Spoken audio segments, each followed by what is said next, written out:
Harish Narambadi, Srimati Pramila Majal to Hararpanam to the chief guest.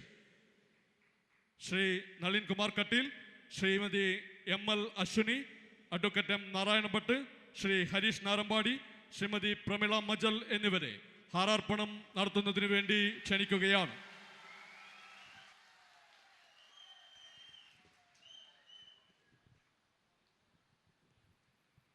Kasaragod ജില്ലയുടെ NDA സ്ഥാനാർത്ഥി Shrimati M.L. അശ്വിനിയെ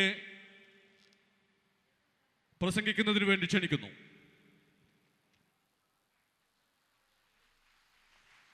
बोलो भारत माता की, बोलो भारत माता की, बोलो भारत माता की.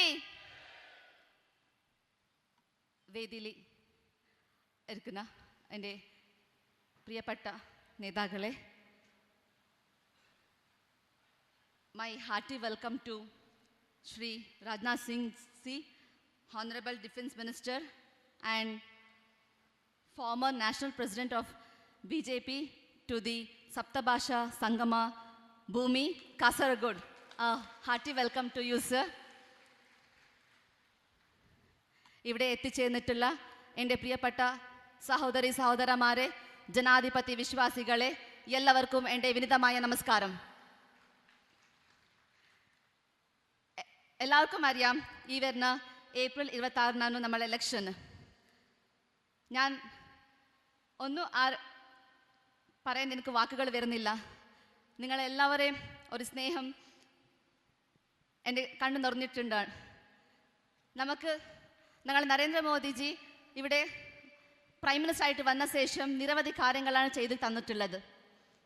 കഴിഞ്ഞ 35-40 കൊല്ലമായിട്ട് കാസർഗോഡിന് ഒരു വികസനം കൊണ്ടുവരാത്ത LDF പിന്നെ UDF ഒരു ഭാഗത്തായെങ്കിൽ വെറും 10 കൊല്ലം കൊണ്ട് നരേന്ദ്രമോദിജി ഭാരതത്തിന് നവഭാരതമാക്കി മാറ്റിയെടുത്തു. പ്രിയമുള്ളവരെ, ഈ വരുന്ന ഏപ്രിൽ 26 നമ്മളെ ഒരു ഇമ്പോർട്ടൻ്റ് ഡേ ആണ്.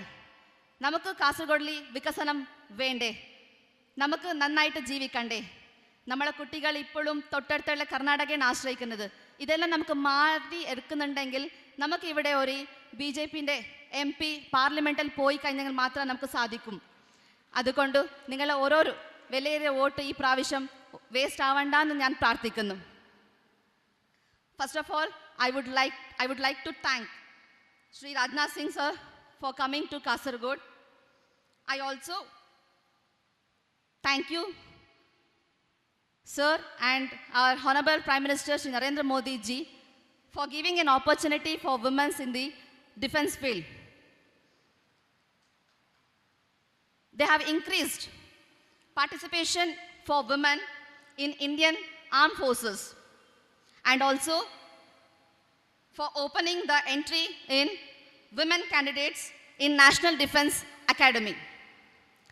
Dear voters, under Modi ji government, we have express highways where aeroplane can also land emergency cases. This NS66 is widened to 6 lanes by Narendra Modi ji government. നമുക്കെല്ലാവർക്കും അറിയാം, Narendra Modi G government വന്ന ശേഷം ആണ് നമ്മളെ കാസർഗോഡിലും പോലും ഒരു infrastructure development കാണാൻ സാധിച്ചിട്ടുള്ളത്. ഈ കാണുന്ന നാഷണൽ ഹൈവേ പോലും 6 ലൈൻ ആക്കിയിട്ട് മാറ്റിയെടുത്തുള്ളത് നമ്മളെ കേന്ദ്ര സർക്കാരാണ്. അതേപോലെ കാസർഗോഡിൻ്റെ ഹാർബർ ഡെവലപ്മെൻറ്റ് വേണ്ടിയിട്ട് നമുക്ക് 50 crores മാറ്റി വെച്ചിട്ടുണ്ട്. കാസർഗോഡിൻ്റെ റെയിൽവേ സ്റ്റേഷൻ ഡെവലപ്മെൻറ്റ് വേണ്ടിയിട്ട് 24 crores മാറ്റി വെച്ചിട്ടുണ്ട്. പക്ഷേ ഇവിടുന്ന് ജയിച്ചു പോയ MP എന്താണ് കൊണ്ടുവന്നിട്ടുള്ളത്? നമുക്ക് നമ്മളെ കാസർഗോഡിനെ വികസനമായിട്ട് മാറ്റിയെടുക്കാനും കാസർഗോഡിൽ ഡെവലപ്മെൻറ്റ് കാണാൻ വേണ്ടിയിട്ടും നിങ്ങൾ ഓരോരോ വിലയേറിയ വോട്ട് എനിക്ക് തന്നിട്ട് ഇന്ന് കാസർഗോഡിൻ്റെ വികസനം വേണ്ടിയിട്ട് വിജയിപ്പിക്കുന്നതിനെ മാത്രം അഭ്യർത്ഥിച്ചുകൊണ്ട് നിർത്തുന്നു. നന്ദി, നമസ്കാരം. ജയ് ഭാരത് മാത. We invite Shri Rajnath Singh Ji, former National President of BJP and the Defence Minister of Narendra Modi government, to the VVIP speech.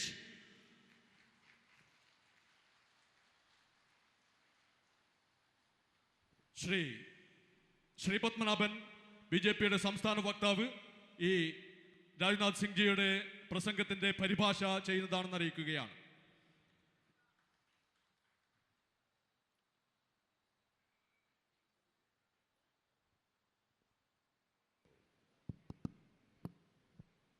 Okay, Padnavan ji?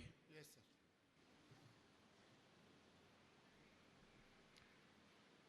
Namaskaram.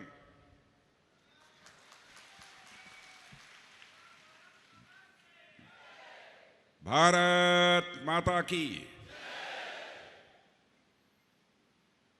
District President Sri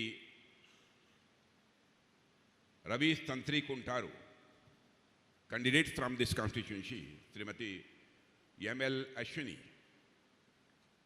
Kerala Sahaprabhari, and the President of the Karnataka state, and the Member of Parliament Sri Nalin Kumar Katil, State Secretary K. Ranjit, and Election Committee Chairman Advocate Sri M. Narayan Bhatt, Sri NDA Convener Sri Ganesh Parkatta, and my brothers and sisters, Sahodari, Sahodara Mare, Ellala Varkum Yande Namaskaram. My brothers and sisters, unfortunately I am unable to deliver my speech in Malayali Bhasha. Therefore, I will deliver my speech in Hindi, and that will be translated by Mr. Padmanabhan. സുഹൃത്തുക്കളെ, ദൗർഭാഗ്യവശാൽ എനിക്ക് മലയാളത്തിൽ സംസാരിക്കാൻ അറിയില്ല. അതുകൊണ്ട് ഞാൻ ഹിന്ദിയിൽ സംസാരിക്കും. मेरे बहनों भाइयों, कल मैं चेन्नई की पब्लिक मीटिंग्स को एड्रेस करने के बाद रात को चेन्नई में रुका था, और चेन्नई से यूं ही सी क्रॉस करने के बाद मैं केरला में पहुंचा हूं, तो मुझे ऐसा महसूस हुआ कि जिसने भी केरल के बारे में कहा था कि Kerala is the gods own country, तो जिसने कहा था बहुत समझ बूझ कर कहा था और सही कहा था. ഇന്നലെ രാത്രി വളരെ വൈകി പൊതുയോഗങ്ങളെ അഭിസംബോധന ചെയ്തതിന് ശേഷം ഞാൻ ചെന്നൈയിലെത്തി. ചെന്നൈയിൽ നിന്നും ഇന്ന് രാവിലെ ഞാൻ കേരളത്തിലേക്ക് വന്നു. ഈ കേരളത്തിലേക്ക് വന്ന് ഇതിലെ യാത്ര ചെയ്തപ്പോൾ എനിക്ക് മനസ്സിലായി, കേരളത്തെ ദൈവത്തിൻ്റെ സ്വന്തം നാട് എന്നാരാണോ പറഞ്ഞത് അയാൾ വളരെ ശരിയാണ്, വളരെ ചിന്തിച്ചിട്ട് തന്നെ കാര്യങ്ങൾ മനസ്സിലാക്കിയിട്ട് തന്നെയാണ് പറഞ്ഞത് എന്ന്. कासरगोड की यह धरती केशवानंद भारती जी से कनेक्टेड है, जिन्होंने कॉन्स्टिट्यूशन की रक्षा के लिए एक लंबी लड़ाई लड़ी थी.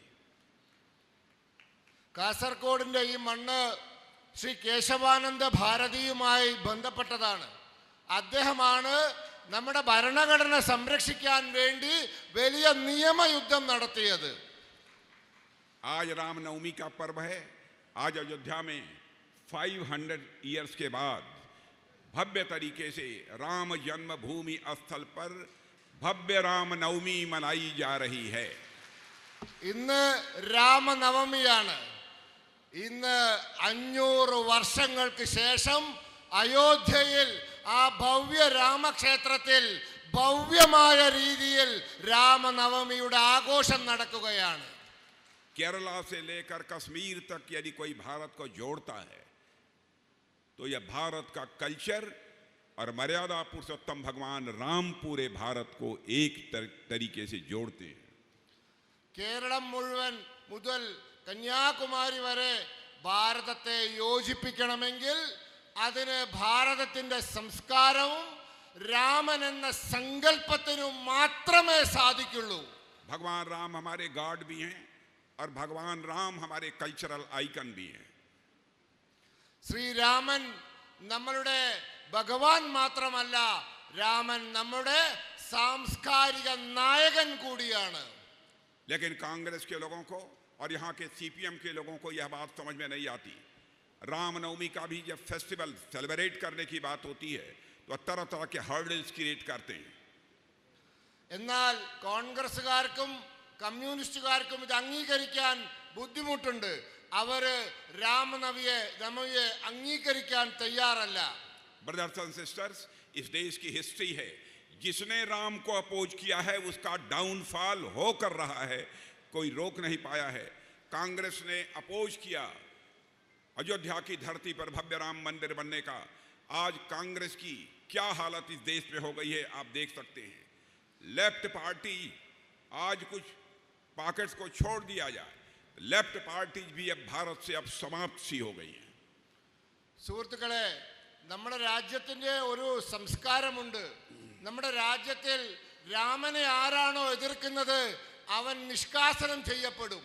കോൺഗ്രസ് രാമനെ എതിർത്തു. അയോധ്യയിൽ ശ്രീരാമ ജന്മഭൂമിയിൽ ക്ഷേത്രം പണിതതിനെ എതിർത്തു. എന്താണിന്ന് കോൺഗ്രസിന്റെ അവസ്ഥ? കമ്മ്യൂണിസ്റ്റുകാർ എതിർത്തു. കമ്മ്യൂണിസ്റ്റുകാർ ശ്രീരാമ സങ്കല്പത്തെ എതിർത്തു. ഇന്ന് കേരളം ഒഴികെ മറ്റെല്ലാ സ്ഥലത്തും കമ്മ്യൂണിസ്റ്റുകാരുടെ അവസ്ഥ അഭയാർത്ഥികളുടെ അവസ്ഥയാണ്. भारत की कल्चर वसुधैव कुटुंबकम, the whole world is a family का मैसेज देती है. और भारत की कल्चर यह मैसेज देती है justice to all, appeasement of none. ഭാരതത്തിന്റെ സംസ്കാരം, അതിന്റെ അടിസ്ഥാന സങ്കല്പം വസുദേവ കുടുംബം എന്നാണ്. ലോകം മുഴുവൻ ഒരു കുടുംബമാണ് എന്നുള്ളതാണ്. അതിൽ നിന്നുമാണ് ഉയർന്നു വരുന്ന ഒരു സങ്കല്പമാണ് എല്ലാവർക്കും നീതി, ആരോടും പ്രീണനവുമില്ല എന്ന കാര്യം. ब्रदर्स एंड सिस्टर्स, मैं केरला में आज हूं और केरला के बारे में मैं कह सकता हूं, भारतीय जनता पार्टी के केरला के वर्कर्स को कांग्रेचुलेट करना चाहता हूं कि केरला में उन्होंने भारतीय जनता पार्टी को कम से कम डबल डिजिट परसेंटेज वाली पार्टी बना दिया है. इसके लिए अपने वर्कर्स को मैं कांग्रेचुलेट करना चाहता हूं. और मैं पूरी तरह से कॉन्फिडेंस के साथ मैं ये कहना चाहता हूं, इस बार के इलेक्शन में बीजेपी डबल डिजिट सीट्स वाली पॉलिटिकल पार्टी बनकर रहेगी. ഞാൻ ഇപ്പോൾ കേരളത്തിലാണ്. കേരളത്തിലെ ഈ അവസരത്തിൽ കേരളത്തെ പറ്റി സംസാരിക്കാൻ ആഗ്രഹിക്കുന്നു. കേരളത്തിലെ ബി.ജെ.പിയുടെ പ്രവർത്തകരെ ഞാൻ അഭിനന്ദിക്കുന്നു. അവർ ഇരട്ടി ജോലി ചെയ്തുകൊണ്ട് കേരളത്തെ വിജയിപ്പിക്കാൻ, ബി.ജെ.പിയെ വിജയിപ്പിക്കാൻ വേണ്ടി പരിശ്രമിക്കുന്നു. അതുകൊണ്ട് ഞാൻ അവരെ അഭിനന്ദിക്കുന്നു. ഇത്തവണ ഒരു കാര്യം ഉറപ്പാണ്, കേരളത്തിൽ ബി.ജെ.പി ഇരട്ട സംഖ്യയിൽ വിജയിക്കുമെന്ന കാര്യത്തിൽ യാതൊരു സംശയവുമില്ല. 14 अप्रैल को अभी इलेक्शन मैनिफेस्टो रिलीज हुआ है, हमारे प्राइम मिनिस्टर ने रिलीज किया है. उस मैनिफेस्टो कमेटी का चेयरमैन वही था. बहनों भाइयों, बीजेपी का इलेक्शन मैनिफेस्टो यानी मोदी यू डे गारंटी, मोदी यू डे गारंटी नेक्स्ट 5 इयर्स में भारत को वर्ल्ड थर्ड लार्जेस्ट इकोनॉमी बनाना, यही मोदी यू डे गारंटी है. ഈ കഴിഞ്ഞ ദിവസമാണ് ബി.ജെ.പിയുടെ തെരഞ്ഞെടുപ്പ് പ്രകടന പത്രിക പുറത്തിറക്കിയത്. ആ തെരഞ്ഞെടുപ്പ് പ്രകടന പത്രിക നിർമ്മിച്ച കമ്മിറ്റിയുടെ ചെയർമാനായിരുന്നു ഞാൻ. ആ കമ്മിറ്റി ആണ് ഈ തെരഞ്ഞെടുപ്പ് പ്രകടന പത്രിക തയ്യാറാക്കിയത്. എന്താണ് ആ തെരഞ്ഞെടുപ്പ് പ്രകടന പത്രികയിൽ പറഞ്ഞിട്ടുള്ളത്? അടുത്ത 5 വർഷത്തിനുള്ളിൽ ഭാരതത്തെ ലോകത്തിലെ 3ാമത്തെ സാമ്പത്തിക ശക്തിയാക്കും. അതാണ് തെരഞ്ഞെടുപ്പ് പത്രികയിലെ മോഡിയുടെ ഗ്യാരണ്ടി. മോഡിയുടെ ഗ്യാരണ്ടി എന്ന് പറഞ്ഞാൽ വരുന്ന 3 കൊല്ലത്തിനുള്ളിൽ ഭാരതത്തെ ലോകത്തെ 3ാമത്തെ സാമ്പത്തിക ശക്തിയാക്കുമെന്നുള്ളതാണ്. भारत वर्ल्ड क्लास इंफ्रास्ट्रक्चर का सेंटर बनेगा, यही है मोदी यू डे की गारंटी. और बहनों भाइयों, मोदी यू डे गारंटी भारत स्पेस सेक्टर में गगनयान जैसी मॉन्यूमेंटल अचीवमेंट्स हासिल करेगा. मोदी यू डे गारंटी है पीएम किसान सम्मान निधि का पैसा किसानों को मिलता रहा है और आगे भी मिलता रहेगा. यह मोदी यू डे गारंटी है. എന്താണ് മോഡിയുടെ ഗ്യാരണ്ടി? ഭാരതത്തിൽ ലോക നിലവാരമുള്ള അടിസ്ഥാന സൗകര്യ വികസനം കൊണ്ടുവരും. അത് മോഡിയുടെ ഗ്യാരണ്ടിയാണ്. ഭാരതം ബഹിരാകാശത്ത് തങ്ങളുടെ വ്യക്തിമുദ്ര പതിപ്പിക്കും. ഗഗൻയാനിലൂടെ നാം ബഹിരാകാശം കീഴടക്കും. അത് മോഡിയുടെ ഗ്യാരണ്ടിയാണ്. ഈ രാജ്യത്തിലെ കൃഷിക്കാർക്ക് കിസാൻ സമ്മാൻ നിധി ലഭിച്ചുകൊണ്ടിരിക്കുന്നത്, അത് തുടർന്നും ലഭിക്കും. അത് മോഡിയുടെ ഗ്യാരണ്ടിയാണ്. मोदी यू डे गारंटी चंद्रयान 3 चंद्रमा के साउथ पोल पर लैंड कर चुका है लैंडर, और भारत दुनिया का अकेला देश है जिसने कि चंद्रमा के साउथ पोल पर अपना लैंडर उतारने में कामयाबी हासिल की है। मोदी यूडे गारंटी यह है कि अब गगनयान भी हमारा अब अपने टारगेट को अचीव करने में कामयाब होगा, ऐसा मेरा पूरा विश्वास है।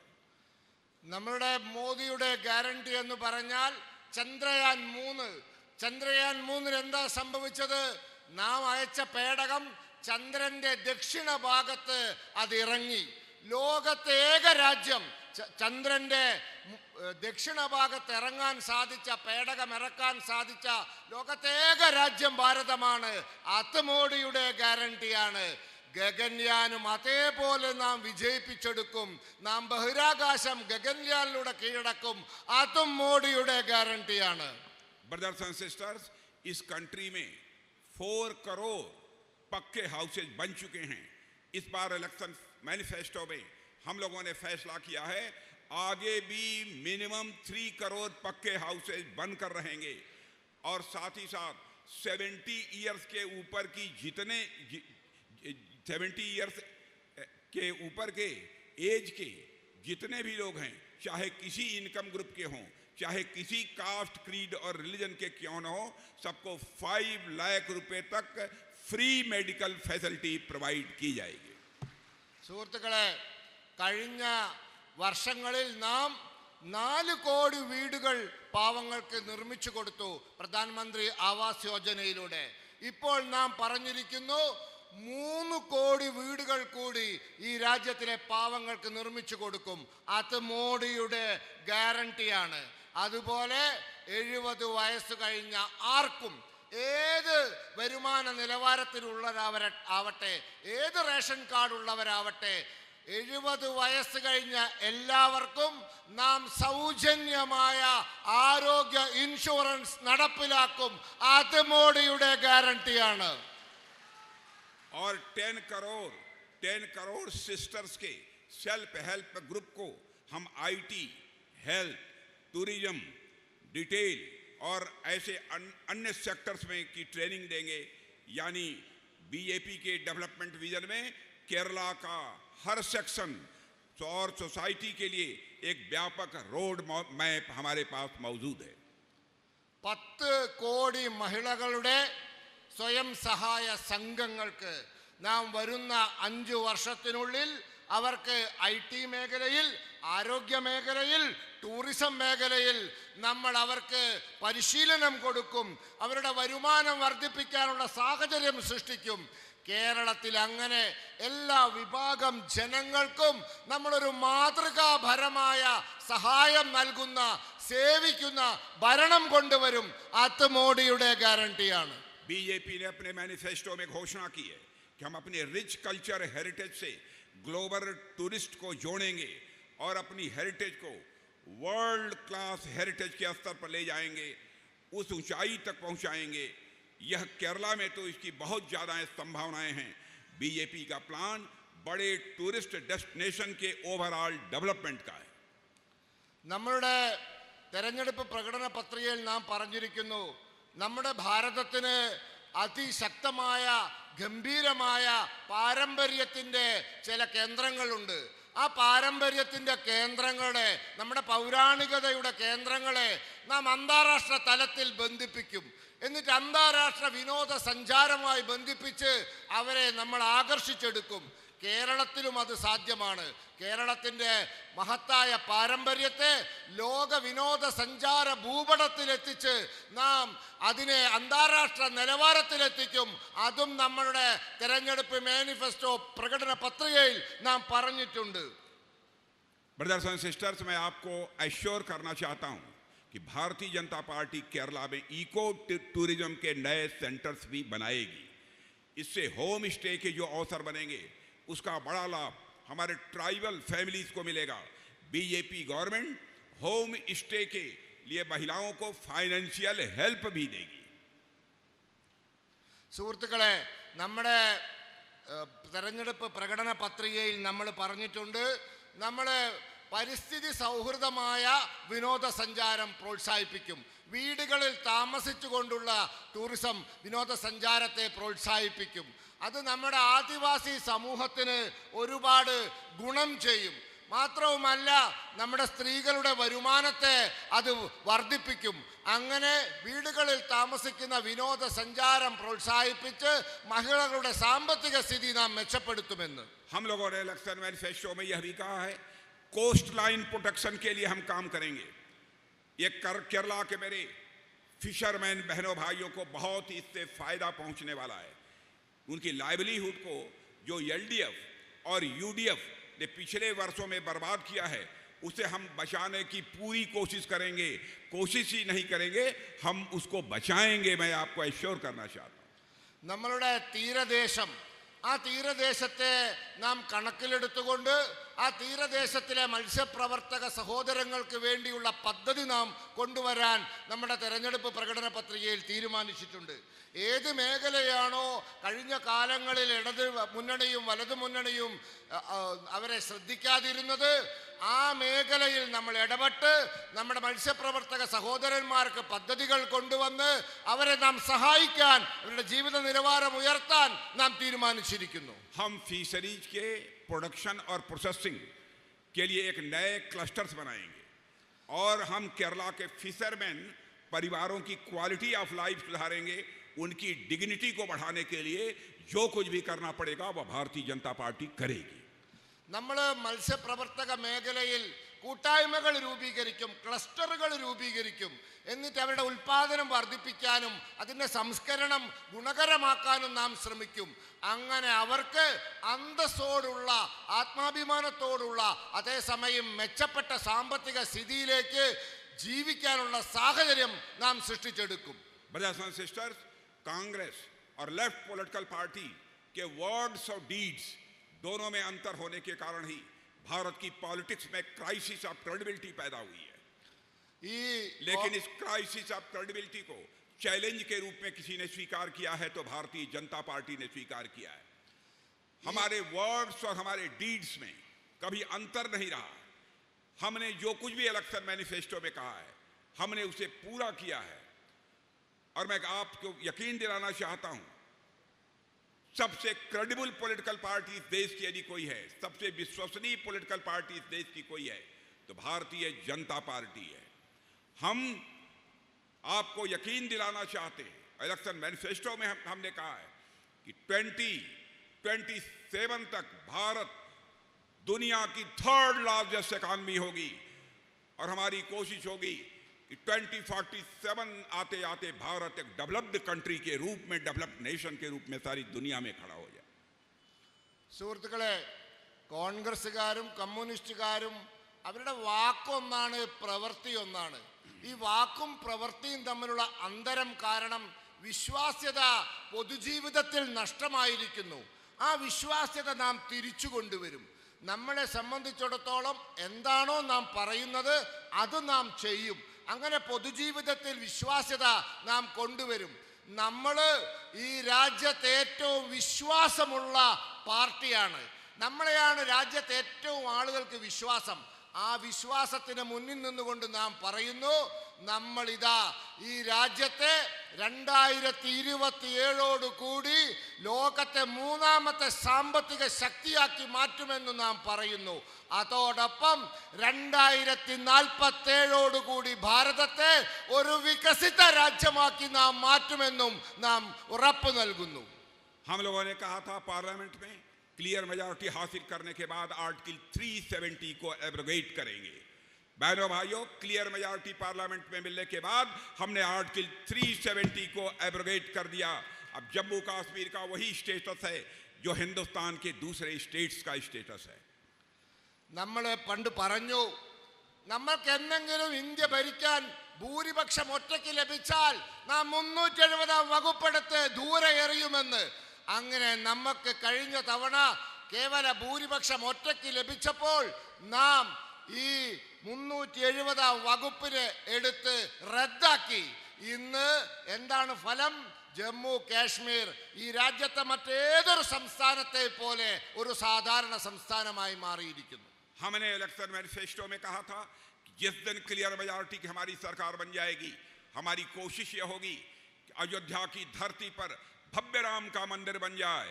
और मेरे बहनों भाइयों, आपने देखा अब मर्यादा पुरुषोत्तम भगवान राम अपनी झोपड़ी से निकलकर अपने पैलेस में पहुंच चुके हैं। अब लगता है कि भारत में राम राज्य आने से दुनिया की कोई ताकत हमें रोक नहीं सकती है। നമ്മൾ പറഞ്ഞു അയോധ്യയിൽ ശ്രീരാമ ജന്മഭൂമിയിൽ നമ്മൾ ഭവ്യമായ ഒരു ക്ഷേത്രം പണിയുമെന്ന്. ഇന്ന് നോക്കൂ, രാമൻ ഒരു ചെറിയ ടെന്റിൽ നിന്നും മഹത്തായ ഒരു ക്ഷേത്രത്തിലേക്ക് മാറിയിരിക്കുന്നു. അവിടെ ഭവ്യമായ രാമ ക്ഷേത്രം വന്നിരിക്കുന്നു. രാജ്യം രാമരാജ്യത്തിലേക്ക് അടുത്തുകൊണ്ടിരിക്കുകയാണ് എന്ന് പറയാൻ ആഗ്രഹിക്കുന്നു. हम लोगों ने कहा था ट्रिपल तलाक हम समाप्त करेंगे। बहनों भाइयों, ट्रिपल तलाक को हमने समाप्त कर दिया। लोग ये कहते हैं दूसरे रिलीजन के मामले में आप इंटरवीन कैसे कर सकते हैं, कैसे इंटरफियर कर सकते हैं। बहनों भाइयों, कोई भी मदर, डॉटर, सिस्टर, चाहे किसी रिलीजन की मानने वाली क्यों न हो, वह सारी हमारी भी मदर हैं, सिस्टर हैं, डॉटर हैं। उनके साथ यदि अत्याचार होगा तो भारतीय जनता पार्टी सख्त कार्रवाई करेगी, सरकार बने अथवा न बने। क्योंकि हम लोग पॉलिटिक्स केवल गवर्नमेंट बनाने के लिए नहीं करते हैं, हम पॉलिटिक्स करते हैं तो नेशन बिल्डिंग के लिए पॉलिटिक्स करते हैं। സുഹൃത്തുക്കളെ, നമ്മൾ പറഞ്ഞു നമ്മൾ മുത്തലാഖ് നിരോധിക്കുമെന്ന് നമ്മൾ പറഞ്ഞു. നമ്മളിതാ മുത്തലാഖ് നിരോധിച്ചിരിക്കുന്നു. അപ്പോൾ ആളുകൾ ചോദിച്ചു നമ്മളോട്, എന്തിനാണ് മറ്റുള്ളവരുടെ മതവിശ്വാസങ്ങളിൽ ഇടപെടുന്നത് എന്ന്. പക്ഷെ നാം പറയുന്നു, ഈ രാജ്യത്തിലെ അമ്മമാർ, സഹോദരിമാർ, അവരുടെ അവകാശങ്ങൾ, അവരെ നികൃഷ്ടമായ രീതിയിൽ ജീവിക്കാൻ വിടുന്ന ഏതൊരു കാര്യത്തെയും അത് എന്ത് വിശ്വാസത്തിന്റെ പേരിലാണെങ്കിലും നമ്മൾ അത് എതിർക്കുമെന്ന് നാം പറഞ്ഞിരിക്കുന്നു.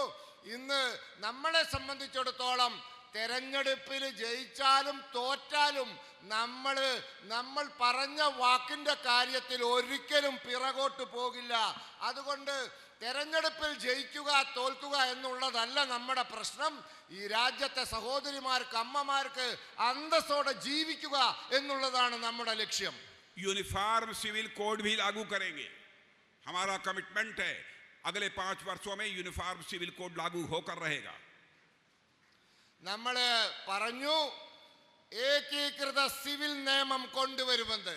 അടുത്ത 5 വർഷത്തിനുള്ളിൽ ഈ രാജ്യത്ത് ഏകീകൃത സിവിൽ നിയമം വരും. बहनों भाइयों, आप मुझे बतलाइए, क्या आप कांग्रेस और एलडीएफ पर विश्वास कर सकते हैं? इनके काम की कोई क्रेडिबिलिटी है? ना इनके पॉलिटिकल कैरेक्टर की कोई क्रेडिबिलिटी है। ये लोग केरला में आपस में सबसे थल्लू कूडल करते हैं।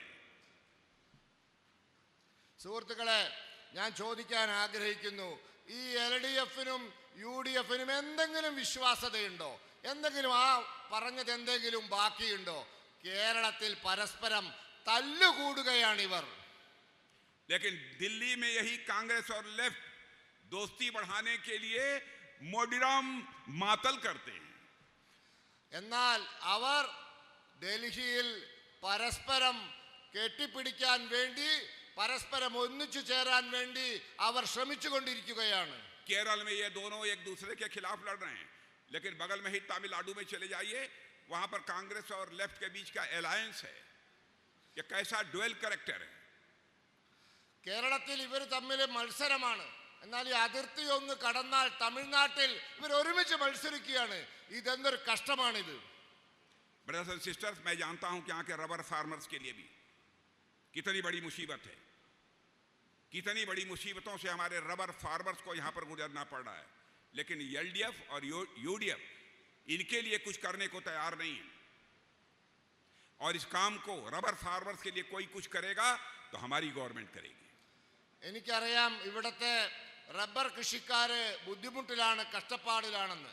ഇവിടുത്തെ ഇടതു മുന്നണിയും വലതു മുന്നണിയും ഒന്നും ഈ റബ്ബർ കൃഷിക്കാരുടെ പ്രശ്നങ്ങൾ പരിഹരിക്കില്ല. അവരുടെ പ്രശ്നങ്ങൾ ആരെങ്കിലും പരിഹരിക്കുമെങ്കിൽ അത് നാം പരിഹരിക്കും, BJP പരിഹരിക്കും.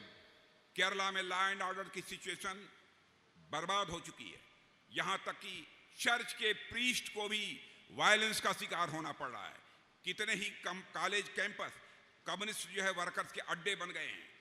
वीमेंस, यूथ और सोसाइटी के हर सेक्शन को भय लगता है और राज्य में माने पावर में बैठे हुए लोग चैन की नींद सो रहे हैं।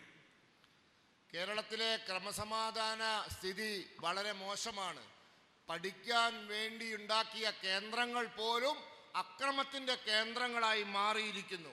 എല്ലാ വിഭാഗം ജനങ്ങളും ഭയത്തിലാണ് ജീവിക്കുന്നത്. ഇവിടെ ആളുകൾക്ക് ശാന്തിയില്ല, സമാധാനമില്ലാത്ത അവസ്ഥ വന്നിരിക്കുന്നു. ब्रदर्स एंड सिस्टर्स, मैं आपसे यही कहना चाहता हूं, केरल को कांग्रेस और लेफ्ट से आप छुट्टी कर दीजिए। कांग्रेस और लेफ्ट दोनों ने ही इस केरला का बहुत बड़ा नुकसान किया है और दोनों लोग इसके रिस्पॉन्सिबल हैं।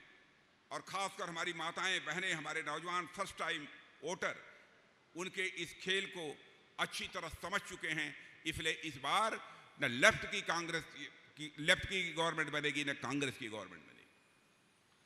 സുഹൃത്തുക്കളെ, ഈ കേരളത്തെ ഒരുപാട് ബുദ്ധിമുട്ടിച്ചവരാണ് ഇടതും വലതും മുന്നണികൾ.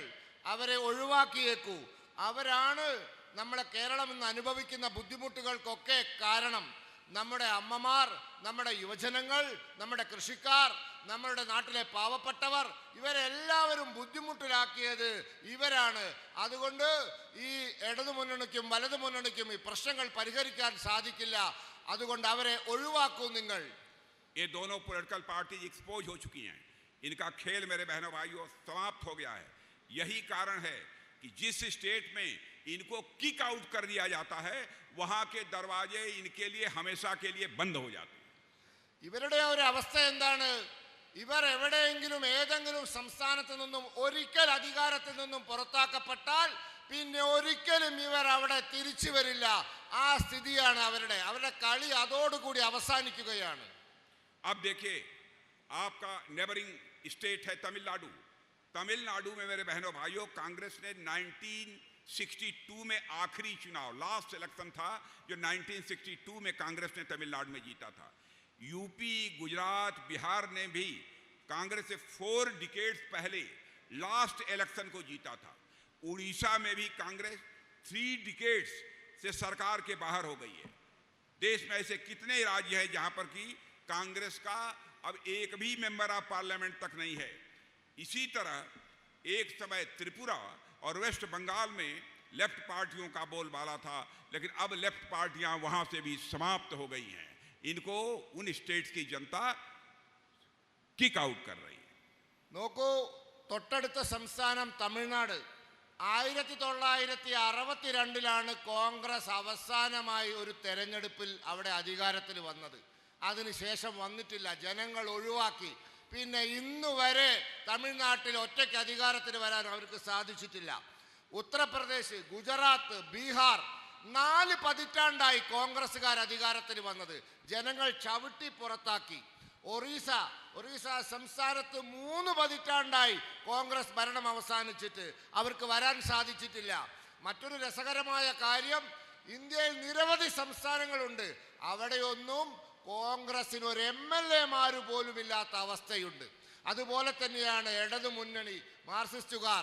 അവര് ത്രിപുര വർഷങ്ങളോളം ഭരിച്ചു, ബംഗാൾ വർഷങ്ങളോളം ഭരിച്ചു, പക്ഷേ തെരഞ്ഞെടുപ്പിൽ തോറ്റു, എന്നേക്കും അവസാനിച്ചു.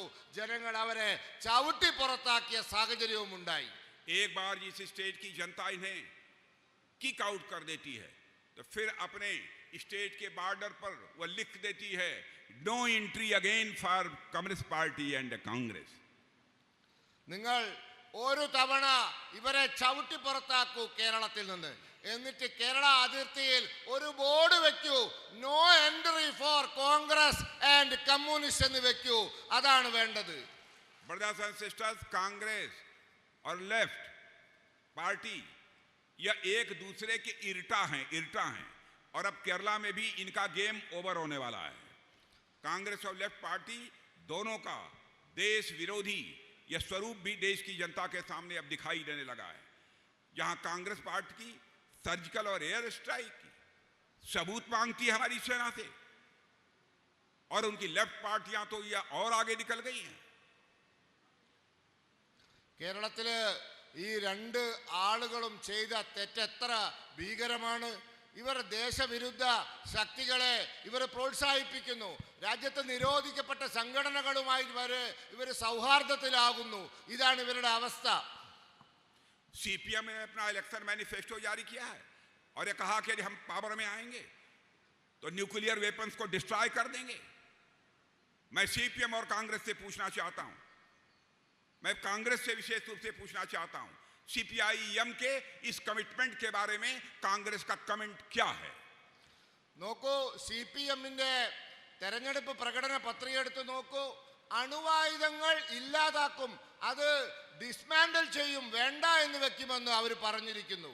എനിക്ക് കോൺഗ്രസ്സുകാരോട് ചോദിക്കാനുള്ളത്, എന്താണ് നിങ്ങളുടെ ഈ സിപിഎമ്മിന്റെ ഈ പ്രകടന പത്രികയിലെ വാഗ്ദാനത്തെ പറ്റി നിങ്ങളുടെ അഭിപ്രായം എന്താണെന്ന് ചോദിക്കാൻ ഞാൻ ആഗ്രഹിക്കുന്നു. मैं कांग्रेस लीडरशिप से कहना चाहता हूं, आप क्लैरिफाई कीजिए कि सीपीआईएम कहती है हम सारे न्यूक्लियर वेपन्स को डिस्ट्रॉय करेंगे।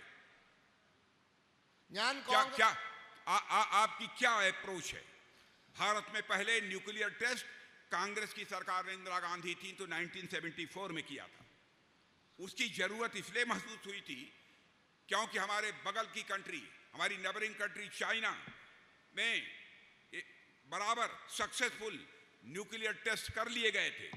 और तो और हमारे पाकिस्तान में भी अब न्यूक्लियर वेपन्स बनने का सिलसिला प्रारंभ हो गया था और 70 के डिकेड में ही पाकिस्तान ने इस पर बहुत ही साइलेंटली काम भी अपना शुरू कर दिया था। ഞാൻ കോൺഗ്രസ്സുകാരോട് ചോദിക്കാൻ ആഗ്രഹിക്കുന്നു, നിങ്ങളല്ലേ ഈ രാജ്യത്ത് ആദ്യമായി ആണവ പരീക്ഷണം നടത്തിയത്? 1971 ശ്രീമതി ഇന്ദിരാഗാന്ധി അല്ലേ അണുവായുധ പരീക്ഷണം നടത്തിയത്? എന്തിനായിരുന്നു അത് ചെയ്തത്?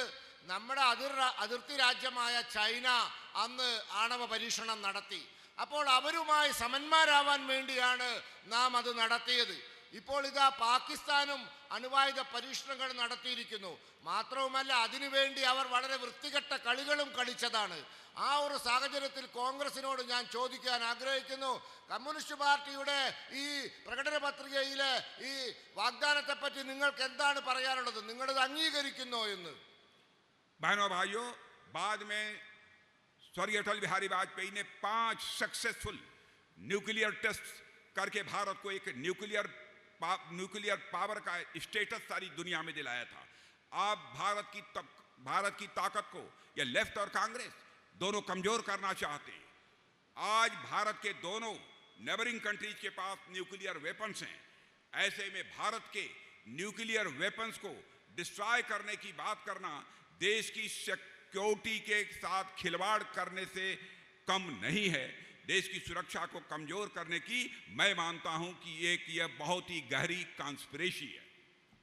സുഹൃത്തുക്കളെ, അടൽജിയുടെ കാലത്ത് നമ്മൾ 5 ആണവ പരീക്ഷണങ്ങൾ നടത്തി. അങ്ങനെയാണ് നമ്മൾ ഒരു വലിയ ആണവ ശക്തിയായത്. ഇന്ന് ലോകത്ത് 11 ആണവ ശക്തിയുള്ള രാജ്യങ്ങളേ ഉള്ളൂ. അതിലൊന്ന് ഭാരതമാണ്. നമ്മളുടെ ഈ അണുവായുധങ്ങൾ ഇല്ലാതാക്കിയാൽ എന്താണ് സംഭവിക്കുക? നാം ഈ ലോകത്ത് നാം നേടിയെടുത്ത നമ്മുടെ ശക്തി ഇല്ലാതാകും. നമ്മുടെ ദേശീയ താല്പര്യങ്ങൾക്ക് അത് എതിരാണ്. ഈ കമ്മ്യൂണിസ്റ്റുകാർ ഇത് പറഞ്ഞുകൊണ്ട് നടക്കുന്നു. ഈ കോൺഗ്രസ്സുകാരെന്താ ഒന്നും മിണ്ടാത്തത്? ഇവരുടെ ഉദ്ദേശം നമ്മുടെ രാജ്യത്തിന്റെ സുരക്ഷയുമായി കുട്ടിക്കളി കളിക്കലാണോ? അതിന്റെ മോൾ കയറി തമാശ കളിക്കലാണോ ഇവരുടെ ഉദ്ദേശമെന്ന് ഞാൻ ചോദിക്കാൻ ആഗ്രഹിക്കുന്നു. बहनों भाइयों, केरला का जहां तक प्रश्न है, मैं जानता हूं केरला की ट्रेडिशंस और कल्चर दोनों भी महान हैं, ग्रेट हैं, अच्छा सोचने वाले लोग हैं और केरला में दूर तक की सोचने वाले लोग हैं, मैं जानता हूं। जबकि कांग्रेस और एलटीएफ बिल्कुल पिछली सेंचुरी की पुरानी सोच से भी ज्यादा और पुरानी सोच रखने वाली ये पॉलिटिकल पार्टी हैं। और यहाँ के लोग, केरला के लोग प्रोग्रेसिव थिंकिंग वाली लोग हैं। എനിക്ക് കേരളത്തിന്റെ സാംസ്കാരിക പൈതൃകത്തെ പറ്റി വലിയ മതിപ്പാണ്. വലിയ മുൻകൂട്ടിയുള്ള കാര്യങ്ങൾ, ഭാവിയെപ്പറ്റി ചിന്തിക്കുന്നവരാണ്, പുരോഗമന ചിന്താഗതിക്കാരാണ്. പക്ഷേ കമ്മ്യൂണിസ്റ്റുകാരും കോൺഗ്രസ്സുകാരും പഴഞ്ചൻ ചിന്താഗതിക്കാരാണ്. ഒരു നൂറ്റാണ്ട് പിറകിലെ കാര്യങ്ങളാണ് അവർ ചിന്തിക്കുന്നത്. അതുകൊണ്ട് ഈ കേരളത്തിലെ ജനങ്ങൾ, ആ ജനങ്ങളിൽ എനിക്ക് വിശ്വാസമുണ്ട്, അവർ ഭാരതത്തിൻ്റെ ഇന്ത്യയുടെ ഭാവിയെപ്പറ്റി ചിന്തിക്കുന്നവരാണ്, മുമ്പിലുള്ള കാര്യങ്ങളെപ്പറ്റി ചിന്തിക്കുന്നവരാണ്. അതുകൊണ്ട് എനിക്ക് അവരിൽ വിശ്വാസമുണ്ട്. कांग्रेस पार्टी अब भी 19th सेंचुरी की थिंकिंग से चल रही है. एलडीएफ भी एक आउटडेटेड आइडियोलॉजी पर डिपेंडेंट है. जहां से कम्युनिज्म का ओरिजिन हुआ वहां से कम्युनिज्म जो है समाप्त हो गया. और दूसरी बात, इन दोनों पार्टियों का कल्चर भी केरला के ग्रेट कल्चर से मैच नहीं करता है. मेरे बहनों भाइयों, കോൺഗ്രസുകാർ 19ാം നൂറ്റാണ്ടിലെ സങ്കല്പങ്ങളുമായി ജീവിക്കുകയാണ്. കമ്മ്യൂണിസ്റ്റ് പാർട്ടി അവരുടെ സങ്കല്പം അത് കാലഹരണപ്പെട്ടതാണ്. എവിടെയാണ് കമ്മ്യൂണിസം ഉണ്ടായത് അവിടെ ഇന്ന് അതില്ല. അതാണ് അവസ്ഥ. അതുകൊണ്ട് നമ്മുടെ രാജ്യത്തിന് ആവശ്യം ഇവരല്ല. നമ്മളുടെ പുരോഗമന ചിന്താഗതിക്ക് ഇവർ യോജിച്ചതല്ല എന്ന് പറയാൻ ഞാൻ ആഗ്രഹിക്കുന്നു. यह वीकर सेक्शन को रिजर्वेशन देने के भी खिलाफ है. ये ट्रिपल तलाक के भी खिलाफ थे. और इतना ही नहीं, ये ओबीसी कमीशन को कॉन्स्टिट्यूशनल स्टेटस देने के भी ये खिलाफ थे. इस काम को, ओबीसी कमीशन को कॉन्स्टिट्यूशनल स्टेटस देने का काम इसे इंडिपेंडेंट इंडिया में किसी पॉलिटिकल पार्टी ने किया है तो बीजेपी ने किया है. ഇവര് നമ്മളെ പുരോഗമന ചിന്താഗതിയെ മുഴുവൻ എതിർക്കുന്നു. ഇവര് മുത്തലാഖ് നിരോധിച്ചതിനെതിരാണ്. ഇവർ ഏകീകൃത സിവിൽ നിയമത്തിനെതിരാണ്. ഒക്കെ പോട്ടെ, നമ്മൾ അധികാരത്തിൽ വന്നപ്പോൾ പിന്നാക്ക ജാതി കമ്മീഷന് ഭരണഘടനാ പദവി കൊടുത്തു. അത് നമ്മളാണ് കൊടുത്തത്. അതിനും ഇവരെതിരാണ്. അപ്പോൾ ഇവർ പുരോഗമനവാദികളല്ല, അവർ പഴഞ്ചൻ ചിന്താഗതിക്കാരാണ്. ഇവർ കാലഹരണപ്പെട്ട സങ്കല്പങ്ങളെ പിന്തുണയ്ക്കുന്നവരാണ്. बहनों भाइयों, हमारे प्राइम मिनिस्टर जब कभी भी बाहर जाते हैं दुनिया के दूसरे देशों में, वहां पर बराबर केरला की ब्रांडिंग करने का काम करते हैं. लेकिन आज तक कांग्रेस का कोई नेता बाहर जाकर केरला की ब्रांडिंग करने की कभी कोशिश नहीं की. നമ്മുടെ പ്രധാനമന്ത്രി വിദേശങ്ങളിൽ പോകുമ്പോൾ നമ്മുടെ മലയാളികളെ കാണാൻ, കേരളത്തെപ്പറ്റി നല്ലത് പറയാൻ അദ്ദേഹം തയ്യാറാവാറുണ്ട്. പക്ഷേ ഈ കോൺഗ്രസിന്റെ പ്രധാനമന്ത്രിമാർ ഒരു കാലത്തും വിദേശങ്ങളിൽ പോയി നമ്മളെ പറ്റി, നാടിനെ പറ്റി ഒരു നല്ല കാര്യവും ഇന്ന് വരെ പറഞ്ഞിട്ടില്ല. बहनों भाइयों, हम लोगों ने पिछले 10 वर्षों में देश के हर क्षेत्र में, हर सेक्शन के लिए जितना ज्यादा काम कर सकते हैं करने का प्रयास किया है. और आप सभी जानते हैं कि हम युद्ध के बीच फंसी हमारी नर्स सिस्टर्स को इराक से भारत वापस लेकर कोई आया था तो हमारी गवर्नमेंट लेकर आई थी. सूडान में जब सिविल वार छिड़ा था तब बहुत मुश्किल हालात में भारतीयों को वहां से निकालने में भी हम लोगों ने कामयाबी हासिल की थी. നമ്മൾ എല്ലാ വിഭാഗം ആളുകൾക്ക് വേണ്ടി പ്രവർത്തിക്കുന്നു. വിദേശങ്ങളിൽ പെട്ടുപോയ ആളുകളെ നമ്മൾ സംരക്ഷിക്കുന്നു. നമ്മുടെ നഴ്സുമാർ അവർ വിദേശങ്ങളിൽ യുദ്ധഭൂമിയിൽ കുടുങ്ങിയപ്പോൾ നമ്മൾ അവരെ രക്ഷിച്ചു കൊണ്ടുവന്നു. സുഡാനിൽ യുദ്ധമുണ്ടായപ്പോൾ അവിടെ പെട്ടുപോയ ഇന്ത്യക്കാരെ നമ്മൾ രക്ഷിച്ചു കൊണ്ടുവന്നു. ब्रदर्स एंड सिस्टर्स, रशिया और यूक्रेन के बीच वार पिछले 2 साल से चल रहा है. बराबर रशिया की तरफ से भी मिसाइल्स चल रही हैं, यूक्रेन की तरफ से भी मिसाइल्स चल रही हैं. दोनों देशों को लोग बड़ी संख्या में मारे जा रहे हैं. जब रूस और यूक्रेन का वार शुरू हुआ था उस समय हमारे बहुत सारे बच्चे यूक्रेन में मेडिकल एजुकेशन ले रहे थे, इंजीनियरिंग एजुकेशन ले रहे थे, मैनेजमेंट कोर्स कर रहे थे. उनके फादर मदर भारत में, इंडिया में बहुत ही परेशान थे. उन्होंने हमारे प्राइम मिनिस्टर से डिमांड की कि मिस्टर प्राइम मिनिस्टर, चाहे जैसे भी हो, यूक्रेन से हमारे बच्चों को सुरक्षित आप भारत ले आओ.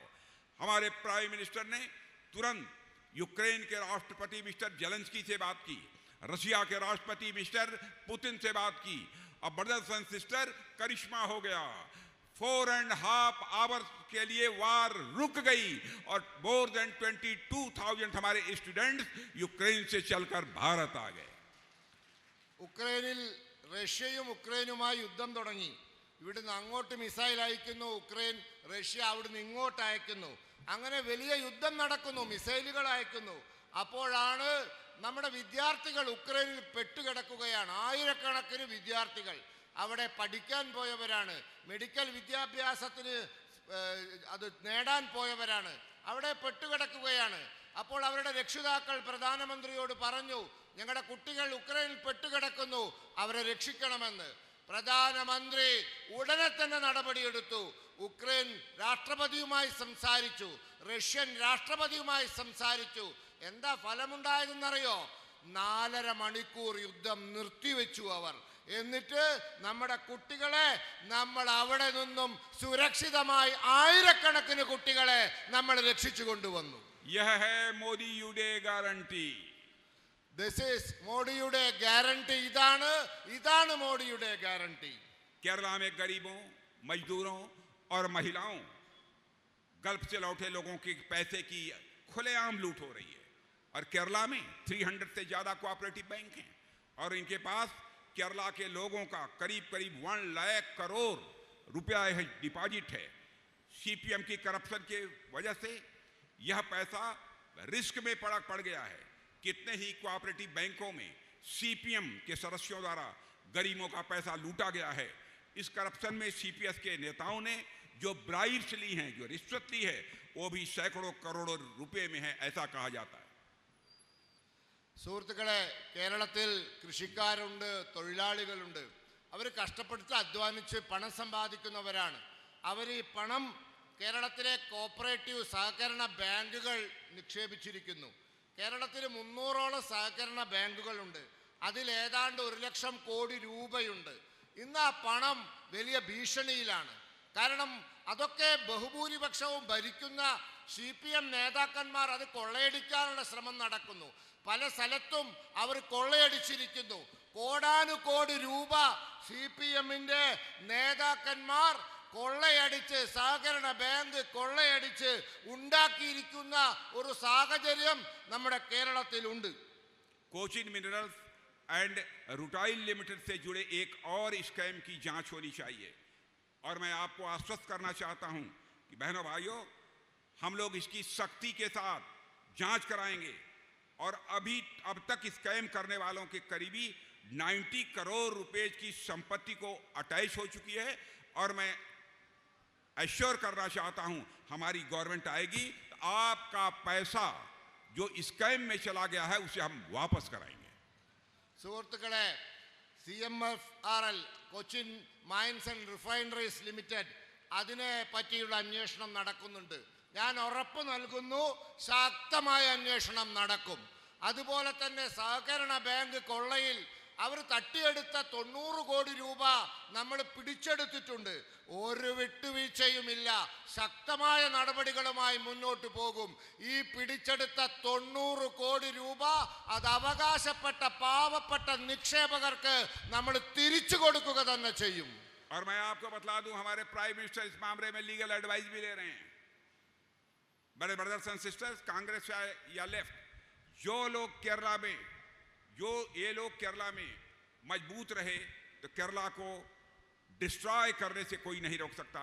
हमें कम से कम इतना मजबूत, इतना पावरफुल हमको बना दीजिए ताकि हम इनको चेक कर सकें और अगली बार केरल में क्लियर मेजॉरिटी से हम बीजेपी की गवर्नमेंट बना सकें. സുഹൃത്തുക്കളെ, ഇത്തരത്തിലുള്ള ആളുകളെ നേരിടാൻ ഭാരതീയ ജനതാ പാർട്ടി കേരളത്തിൽ ശക്തമാവണം. ഇവരെത്ര തെറ്റായ നടപടികളുമായി മുന്നോട്ട് പോകട്ടെ, അത്രയും നമ്മൾ സംഘടിതമായി ശക്തിപ്പെടണം. ഇവരെ പരാജയപ്പെടുത്തണം. അടുത്ത തെരഞ്ഞെടുപ്പിൽ കേരളത്തിൽ വ്യക്തമായ ഭൂരിപക്ഷത്തോടുകൂടി നമുക്ക് അധികാരത്തിൽ വന്ന് ഇവരെ തകർക്കാൻ സാധിക്കണം. UDF and LDF have looted the Kerala in their successive regimes, my brothers and sisters, and they are planning to join money heist at the center, and we will not let this happen. സുഹൃത്തുക്കളെ, ഈ ഇടതുമുന്നണിയും വലതുമുന്നണിയും അവര് നമ്മുടെ രാജ്യത്തെ, സംസ്ഥാനത്തെ കൊള്ളയടിച്ചവരാണ്. ഇപ്പോൾ അവർ വീണ്ടും യോജിച്ച് ഗൂഢാലോചന നടത്തുകയാണ്. ഇനിയും കൊള്ളയടിക്കാൻ ഒരിക്കലും നാം ഇത് അനുവദിച്ചു കൊടുക്കരുത്. The people of India has decided, अब की बार the people of India has decided, अब की बार इत्तवड़ा नानुरिल आदिगम. Am I correct? Yes. Well, thank you very much. Brothers and sisters, मैं पूरी तरह से कॉन्फिडेंट हूं कि भारतीय जनता पार्टी इस बार ग्रैंड ओपनिंग केरला में करने जा रही है. ग्रैंड ओपनिंग करने जा रही है केरल में.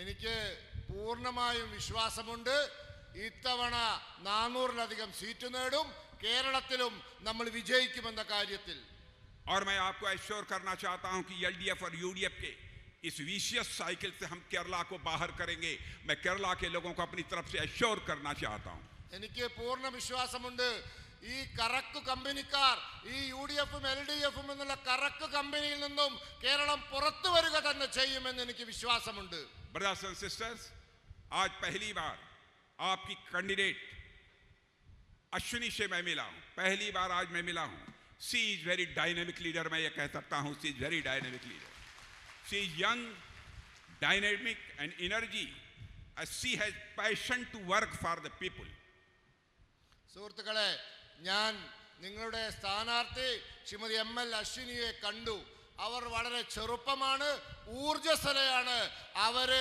ഈ നിയോജക മണ്ഡലത്തിന് യോഗ്യയാണ് അതുകൊണ്ട് കഴിവുറ്റ ഈ ഊർജ്ജസ്വലയായ ഈ ചെറുപ്പക്കാരിയായ ഇവരെ സഹായിക്കണം और ग्राउंड पर काम करने का अश्विनी का एक एक्सपीरियंस है और इसीलिए बीजेपी ने अश्विनी को इस केरला से उठाकर नेशनल काउंसिल का मेंबर बनाया है मेरे बहनों भाई ഇവർക്ക് ജോലി ചെയ്യാൻ കഷ്ടപ്പെടാൻ അധ്വാനിക്കാനുള്ള ഒരു ആഗ്രഹമുണ്ട് അതിന് തയ്യാറുമാണ് അതുകൊണ്ട് നിർബന്ധമായും ഇവരെ നിങ്ങൾ തിരഞ്ഞെടുക്കണം अब इन्हें मेंबर ऑफ पार्लियामेंट बनाकर पार्लियामेंट पे भेजना यदि किसी की जिम्मेदारी है तो आप लोगों की जिम्मेदारी है आप कार्यकर्ताओं की जिम्मेदारी है और मैं आपसे कहना चाहता हूं यदि आप लोगों ने मिसेज अश्विनी को यहां से विक्ट्री दिलाकर पार्लियामेंट में भेजा तो इनकी विक्ट्री के बाद मैं स्वयं यहां पर आप सभी का वेलकम करने के लिए आऊंगा अपना ग्रेटिट्यूड एक्सप्रेस करने के लिए आऊंगा ഇവരെ വിജയിപ്പിക്കേണ്ടത്